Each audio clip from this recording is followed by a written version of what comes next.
Welcome to the KBB Review podcast. I'm Andy Davies, and somehow we're halfway through season 17.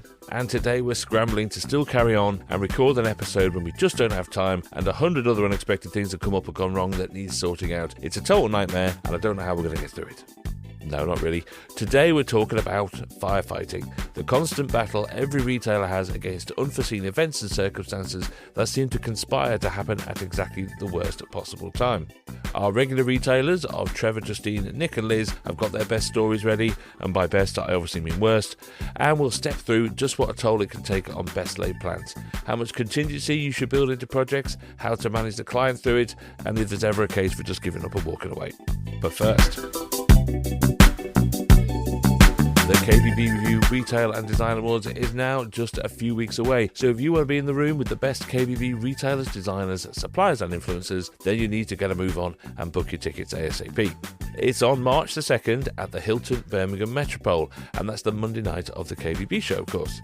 So if you're coming to network at the show in the day, then make the most of it and come to the awards in the evening. Represent your company at the biggest party in the sector. You can find out the when, where, why and how much at kbbreview.com/awards. That's kbbreview.com/awards. I'll see you there.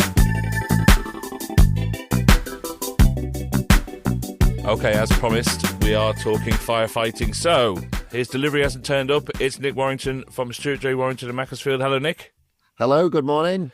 Her fitter has phoned in sick. It's Liz Panton-Jones from Lima Kitchens in Milton Keynes. Hello, Liz. Morning, Andy. The client has changed their mind at the last minute. It's Justine Bullock from the Tap End near Cardiff. Hello, Justine. Morning. And he's ripped out next door's kitchen by mistake. It's Trevor Scott from RFK and Rugby. Hello, Trevor. I can't stay, Andy. I've got to sort this problem out. That's the idea. Right, so before we get started, I just want to do a quick roundup because we're recording this on Monday morning, so it's officially February. So I just want to find out how January has been. What's your assessment of the first month of 2026? Liz, you pulled a face there, so let's start with you.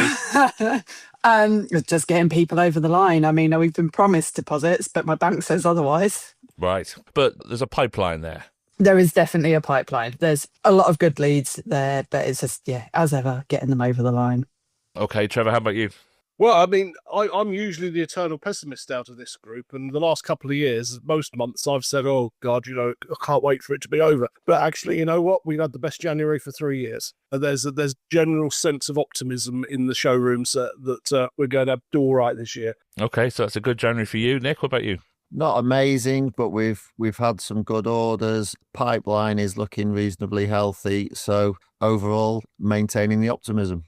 Okay, let's see if we get a 3 against 1 here, Justine. Are you optimistic? And it's all been a fantastic January for you.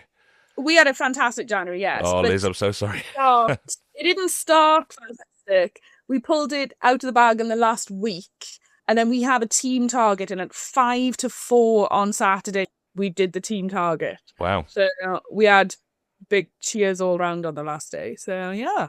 But it didn't start well. We just pulled it out the bag at the last minute. Okay, well, look, there's green shoots. It's promising. There's lots in the pipeline, Liz. It's not like no one's walked through the door. So, you just got to prize the money out of their cold, dead hands. That's all you've got to do.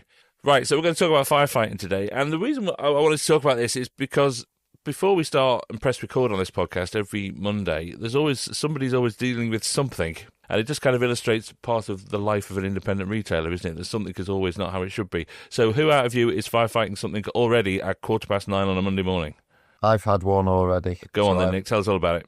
I've had my fitter phoning me up complaining that the prearranged key and key safe was absent, and so he couldn't gain access to his fit this morning. Anyway, it turns out the absent client who's away on holiday, her daughter has returned home for a quick visit and taken the key. So she's returning to let him in. Well, so that's resolved itself, but luckily, without you having to prise it off the wall with a crowbar or something. Exactly. That was last week. That was last week. All right. So look, I want to find some good examples here of firefighting when things have just so gone wrong or out of your control, or you just can't deal with them, that you just never expected seeing them coming. So it's time for some stories. And Trevor, I suspect you've got loads of these. Well, yeah. I mean, it is inevitable, really, isn't it? This is quite an old one, but I think it's a great story. It's an absolute classic. Back in the day, granite work surfaces used to be installed prior to having been sealed. I think it's the technology that's moved on subsequently that's made it more possible to be done at the fabricators. So this job, client was on holiday, due back on the Sunday. Work surfaces got fitted on the Friday. They hadn't been sealed. Tyler came in and spilled his tea over one of the worktops, which stained it. So general panic ensues all round. And the conclusion was, right, guys, brew tea solidly for the next 12 hours and spill as much of it as you can over all of the rest of the work surfaces. And then we'll seal the stain in, and we'll keep our fingers crossed the customer's happy with the end result. They came home Sunday evening and phoned us up Monday morning to tell us how delighted they were with the kitchen, and we'd dodged the bullet. So. That is... I think the tea is the solution to all life's problems at the best of times, Trevor, but that's amazing. All right, who's next? Liz, go on. I'm still in shock, sorry, from that story. So it's funny that you started with me having the fitter that phoned in sick. Last year we had fitters off sick and a fitter who just decided that he'd got a better offer on a job. And this was on the lead up to Christmas. So everyone's going to think, well, that's a pretty irritating time for that to happen, which resulted in both Matt and I fitting kitchens on the lead up to Christmas, remedial fits, drilling doors, and having to just find a way for everyone to have working spaces whilst we shut and went on Christmas break. It's been a really long time since we've been in a sticky situation like that, but apparently they can come and bite you on the backside again. Oh, no. Nick, how about you? One that comes to mind is I did have a fitter manage to, at 10 to 5 on a Friday afternoon, put his drill through a gas pipe in a customer's kitchen, and then went to turn the gas off at the meter, only to find that it was in a locked cupboard and the customers weren't in. So he had to stand on his hop-up with his thumb over the pipe for about 2 hours until I got him a gas fitter there to do a fix and get the customer back to unlock the cupboard so that we could turn the gas off. So that was fun. Oh, my God, so that was always literal firefighting? It was literal, almost. So. Now, Justine, we've heard about your exploding baths before, but there must be some others. Oh, my gosh. I think there's too many things, to be honest. There's too many things. Last week I had a problem. It's a fresh problem. I had some problem with tiles. So the fitter was saying that he couldn't fit them for some reason. The customer was saying that they wanted me to make the decision. The manufacturer was saying they're fine, fit them. That was on a Friday. So we decided that they'd get fitted. And then all weekend I just couldn't rest. I couldn't rest at all weekend. The customer did loads of research, and Web just had a disaster with tiles basically last week. Still an ongoing problem. So that's an issue for me. Are there any patterns to this? Like, is there always a point in the journey where you think it's going to go wrong there? Like when the deliveries turn up or when the fitters turn up? Where are the weak points in the process where these kind of things go horribly wrong, Trevor? What do you think? I think it's the law of sod, isn't it? If it could possibly go wrong, it's going to. And if you then make that assumption from the get-go, then it all gets a lot easier from that point onwards, to be honest with you. And this is the essence of customer service. All the fail-safes, you order process, you design the kitchen, you put the order processing system in to go, somebody checks that work, everything's perfectly all right, the acknowledgements come back, it's all good, we're happy that it's all there, and then the kitchen arrives pink when it was ordered in blue. And we've all been there. And it's just, how do you manage this? Well, having a good relationship with the customer as a starting point, it always helps. Because if you've established that relationship where there's trust, then when you say, look, X has happened and it's outside of our control, but we're doing Y about it as quickly as we possibly can do, then hopefully the relationship you've developed with your customer carries you through that. Then there's the sleight of hand, which is, how can we solve this problem without the customer even realising that the problem existed, and therefore you escape the whole situation and dodge the bullet. And those are the situations that we try to excel at where we can. So if one of us has to jump in the car and go to Kettering to pick up an oven from a major supplier, or a sink back in the day from Waterline, say, then we would do that, and it would solve the problem. But there are some situations that can't be solved on the day. I mean, I had one where we it's my fault. I happily accept it. It was my fault. We ordered the doors the wrong colour, and they arrived the wrong colour, and they fitted the kitchen, and it looked lovely, and the customer came home and said it's the wrong colour. what can you do? Apologise and explain that they're made to order, they're going to take 10 days to be replaced, but we'll do it. And you just crack on with it. And you do so with as much good grace as you possibly can do, and try and keep them on side and hope that they don't give you a bad Google review, which every now and again, unfortunately, they do. So this is why it's so important to ensure that these mistakes are mitigated as quickly as possible, and that you keep the customer on side. I mean, the kind of plumbing and whatever you're dealing with in bathrooms, Justine, there must be a point where, you kind of hold your breath a bit. When you tear a wall out or see what's behind the existing bathroom, there must be a bit where you're expecting the worst to happen, because you just don't know until that point. Yeah, that's right. And I think that we put a lot of focus on the fitters. So, we really have to find excellent fitters, trustworthy fitters that are not going to cut any corners, that they're going to put things right for the customer.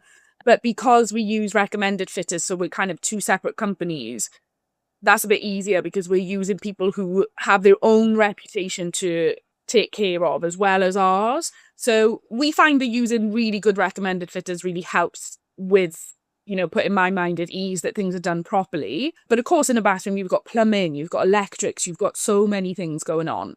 Then you've got the design to contend with, which often is complicated. So yeah, there's a lot of things that can go wrong. And sometimes things do go wrong. But like Trevor said, the best thing I've found is just you have to be honest with people. If you're honest with people and you get screamed at least you're not telling a lie and getting screamed at, It's more honourable, isn't it? There must be those moments, Liz, though, where, it's probably mostly the client, I imagine, where they just say something you just weren't expecting, or they've just changed their mind about something you weren't expecting, and that just sends the whole well-planned process just completely round the bend, because they're the variable in it all, aren't they, the client? Yeah, definitely. We do our utmost to make sure everything is recorded and checked, and a lot of that is through the mistakes that we've made in the past. So ordering the doors in the wrong colour, or as a jave groove instead of a slab door, wrong carcass colour. We've made all of these mistakes and had to suffer the cost as a result. So we've got processes in to double check and kind of clarify with the clients that they're happy and tell them that you cannot make any more changes. But when someone comes back to you and you know that you have the opportunity to make an amendment and they say, I really don't want this anymore, I've been thinking about it, can we just do it like this? Can we do it like that? It's the knock-on effect. So it's the change in the order, it's the impacts of the units around it or the services, the delay in it happening, the communication and updates of those paperwork, someone not referring back to an old plan. There's so many little intricate details that can just throw the whole thing out from a little change, which I think the average client doesn't appreciate at all. Yeah, because this is their kitchen, but it's just one of your kitchens. I suppose that's how it works, isn't it? So, Nick, when you've gone around to do a measure or whatever it is, people's houses are weird, basically. People are weird, aren't they? So what's the weirdest thing you've seen or found in someone's house that's really taken you aback in that moment? Never seen anything too weird. The most amusing ones I get are where I did a job a few years ago where we put a new kitchen into a house, and the house was a tip. The house was an absolute hole. And we put this lovely new kitchen in. And because of the layout of the house, we were bringing the kitchen through the hallway. And the fitter spilt something in the hallway. And we spot cleaned the carpet where he'd spilt something. And of course, the carpet was then cleaner where the spill was than the rest of the carpet throughout the hallway. And so that created a massive problem where we ended up basically having to get a carpet cleaner in to go through the hall and up the stairs, cleaning all of this carpet so that it was the same colour again, which it hadn't been that colour for 20 years. So that's the biggest problem that I have, is sometimes where you get that, and you get clients who say, oh yes, when we get our new kitchen, we will be tidier, as though spending 25 grand is what you need to change your habits of a lifetime. And usually you go back after 3 months for something or other and their work surfaces are covered in stuff. You just think, why did he bother? But there we go. So, Trevor, the look on your face tells me that at some point you found a dead body or a sex dungeon. It's one or the other, isn't it? Well, I don't fit bedrooms very often, but as you can imagine, bedrooms have a lot of hidden secrets in them, and I'll go no further, but I've found most under the bed or in a cupboard at some point or another. But no, I mean, the funniest one, a bit like Nick there with the carpet, was I went to do a post-installation survey for a client, and it's like, right, this is great, isn't it? You're happy with it? And yeah, and the kitchen looks fantastic, doesn't it? Yes, it does. So when are you changing that gopping wallpaper on the end wall? I only put it up yesterday. Ouch. Orcs. So come on, Liz, have you found a dead cat behind a wall or anything? No dead cats, but the sex dungeon, yeah. Like, for real. And they were a retired couple. They had this, you walked into the room, they had velvet curtains all the way around with just like a tea table. It's something you'd imagine someone with a crystal ball sat at. Right. So this was on the tour of the house. So there was this weird room to start with. But yeah, upstairs in the bedroom, you had the bedroom that looked onto the shower so he could lay in bed and watch his wife. And then the dark clad room on the side of it. Yep, been there, seen it all. Quite an image. It's really early. It's really early in the morning. Justine, do you have a face? Do you have like a don't react face when you go around to people's houses for the first time? No, I always just we're quite like down to earth, and just I would probably say, "Oh, that's interesting." Like, I'd probably just like to make a joke about it. To be honest. Oh.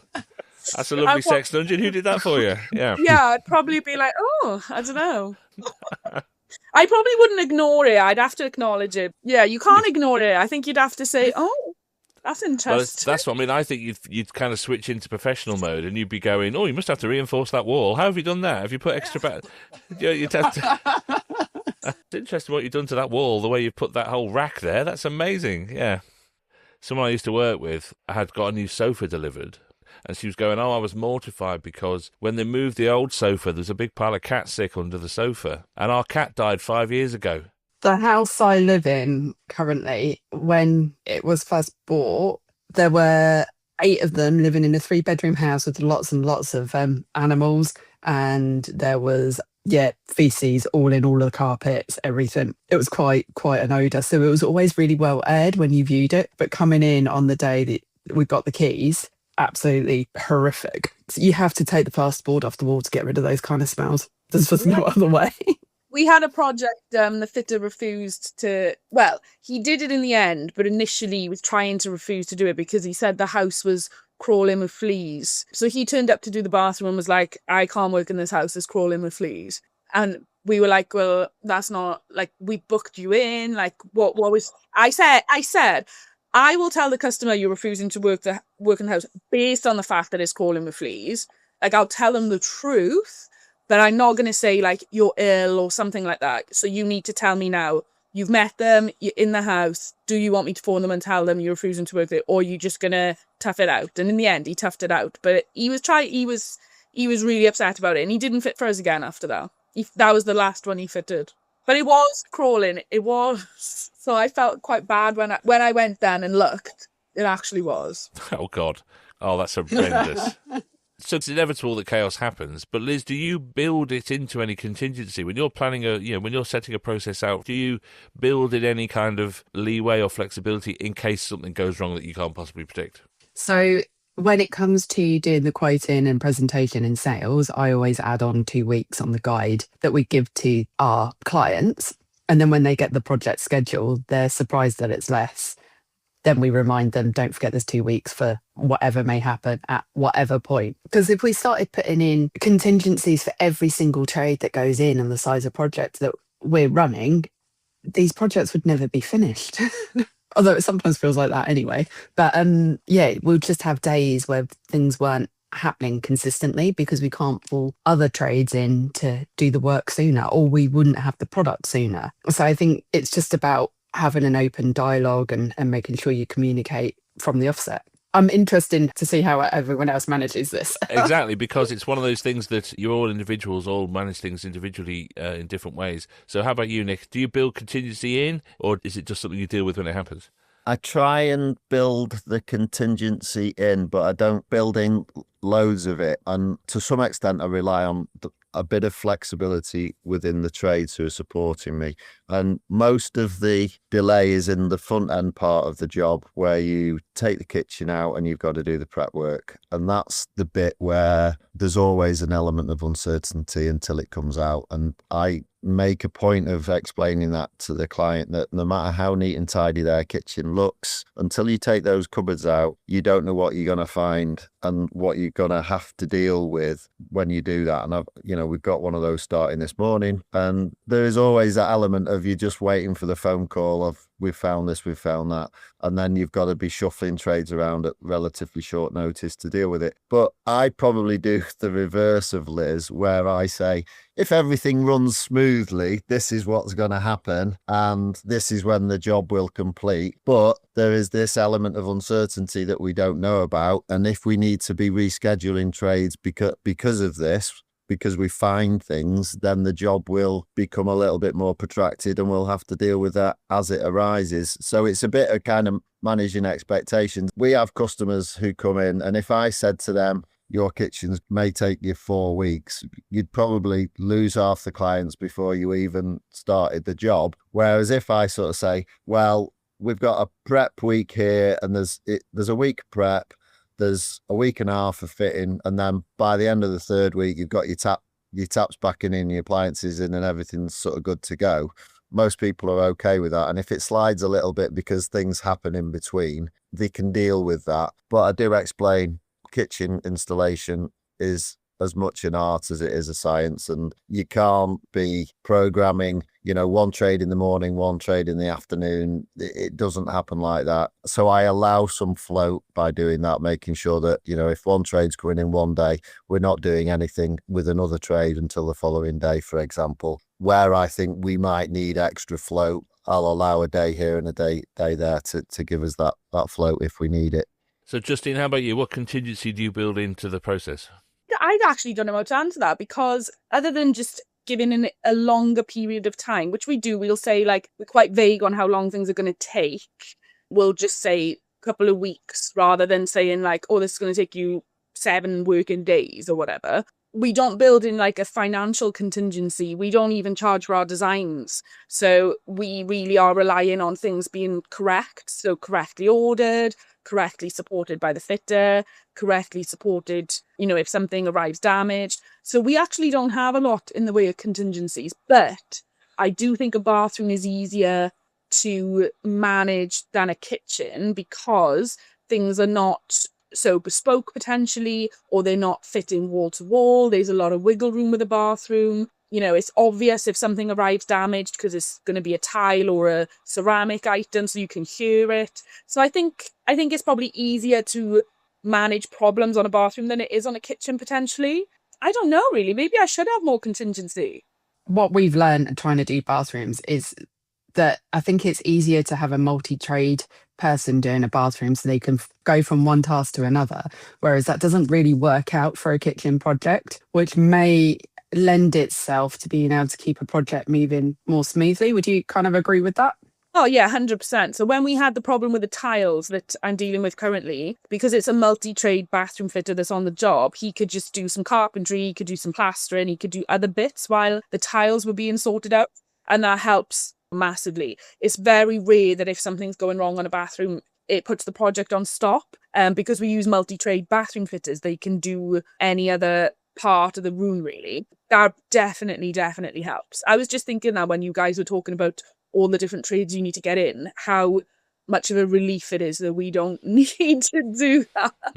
Trevor, how about you? Because you must be running lots of jobs at a time. How does that work, contingency? Well, yeah, I mean, the contingency is that most kitchens nowadays will take between 3 and 4 weeks to install. And as Nick has said, you have your prep week, your principal installation week, or week and a half thereabouts. The work surfaces go in at the end of that weekend, and the sink and taps can be installed, and fundamentally we're finished. The kitchen is up and running, bar any snagging. And that, under all normal circumstances, will be 3 weeks, and that's what we suggest is going to be the case, but be prepared for it to run into a 4th week. And it does depend on the job. I mean, back in the day, when we were selling perhaps a larger volume of cheaper kitchens with laminate work surfaces, the expectation would be that we'd start on a Monday morning after a rip out Friday afternoon and be finished by the following Friday morning so that the fitter could go on and do his rip out for the next week.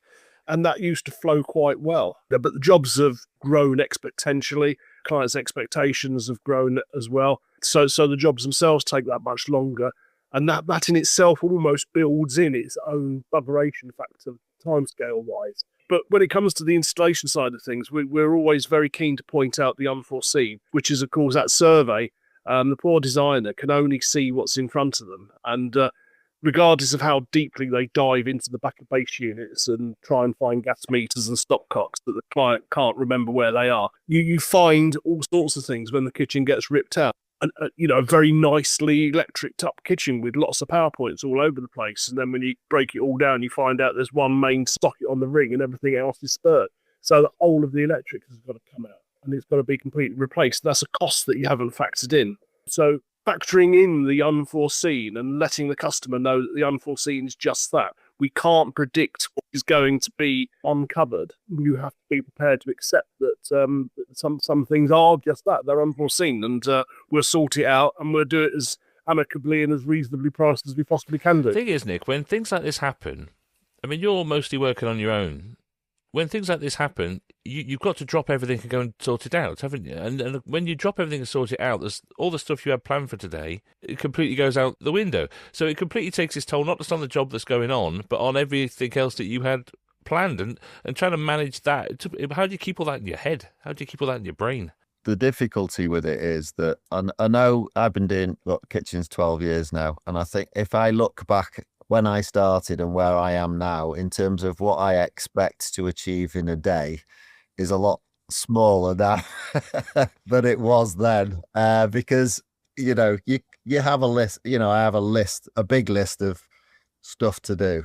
And I come in the morning and I look at that list and I write down 3 things that I want to do today. And I start on them. And then you're just waiting for something to happen, really. Because it's also the case that I'm a designer. We've got a showroom. People walk in on an ad hoc basis, even though we try and encourage them to make appointments. So you're not in full control of your day. So you have to be realistic about what you can achieve, really. So I start with low expectations of myself in terms of what I can achieve. So that helps. Sort of by the end of the day, you don't feel like you've under-delivered then if you start with a low benchmark. So that's important. And really, it's just a case of if you've got a good team around you, even if that's a small team like me, that in itself is, it's gold dust really in terms of keeping jobs moving. In terms of both the trades who support you, talking to each other where they need to, and then also other people within the business who can step in and perhaps field calls because you're unavailable because you're in the middle of a sales pitch. I mean, do you have low expectations, Liz, of your day-to-day? Because it's not just a lot of times these problems suck in everybody else that's sat in the room with you as well, don't they? Because they're all trying to, find a solution to whatever the immediate problem is. We happened to have a meeting with the team last week. As we've tried to grow, we've had some staff changes, additional people, and we've had a lot of people doing the same job and spending too long doing it. I mean, I had 3 employees for half an hour trying to track down a skirting board. I needed to leave the property for a moment because I just needed some fresh air. But having a conversation with them and kind of saying these jobs it needs to be dedicated to one person and fed back to the appropriate people. It doesn't involve the whole team. There is no need. And one of the comments that I had said was about me not necessarily needing to be involved. And the feedback I got was, well, if you were involved, maybe it would only take 10 minutes. Yes, but I don't have 10 minutes. I'm already going home and completing the to-do list that I made 3 days ago. So how do I manage that? What's the use in me employing people if I can't trust them to take on those tasks and get on? Justine, you've got a small team in a small room all together, and when the phone goes and you can hear somebody else's conversation, you think, oh God, something's gone wrong here. It's distracting, isn't it? Are you disciplined to say that's their problem, I'll let them deal with it, or is everybody wading in? How does it work? No, we all have quite a different approach. We all think like, many hands make light work. So we will all jump on someone's problem, but we have quite a unique team situation which we built up even just over this past 12 months. Really, in the past, I think I probably would have maybe gone for the approach of like, right, you deal with that and don't distract everyone else. But now we have a very different approach. And also AI makes things so much easier for us. So if there's a problem where like something doesn't fit, or we've had a situation where like the customer has their own builder, for example, and they haven't left enough of an opening for the shower screen we've supplied. So now they've got a really niche width that we have to supply. We just use ChatGPT. Find us a UK shower screen in the UK that will fit these adjustments. And it makes things so much easier than us trawling the brochures and things. So also you could be drowning and not have the brain space to come up with something good, but someone else might come up with a solution because they're not under so much pressure that's actually a great solution. So we would say everyone drop everything and everyone get involved for like half an hour will be easier than someone struggling for like 3 days. Wouldn't disagree with that, but it's getting the right people. So for us, there's 9 of us there, and which is very kind of different. So it's just having those right people. I don't do that problem solving. I don't do that firefighting that often. I'm kind of get to do the nicer elements of the job. So I'm not necessarily thinking of what those solutions are as quickly as Matt might or Alex might, who are doing those things all of the time. So I think there's an element of the size of the business, the setup as well. And we will support each other. We check emails before they're sent. We'll ask for shared knowledge, but it doesn't necessarily take the whole team. We've only got like 4 people currently, including myself. So when I say like the whole team jumps on something, it's because there's hardly any of us.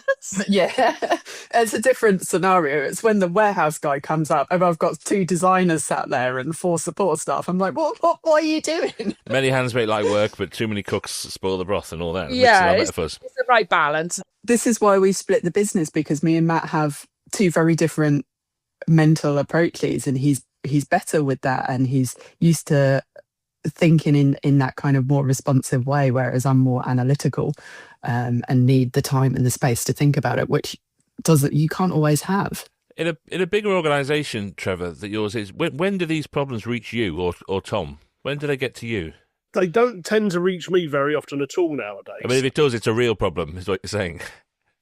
Yeah. I mean, it's there's that threat, particularly with suppliers. If I have to get Trevor to call your managing director, then you are going to be in the deep smelly stuff. So can I politely but firmly suggest you resolve this problem before I have to get Trevor on the phone to whoever it might be?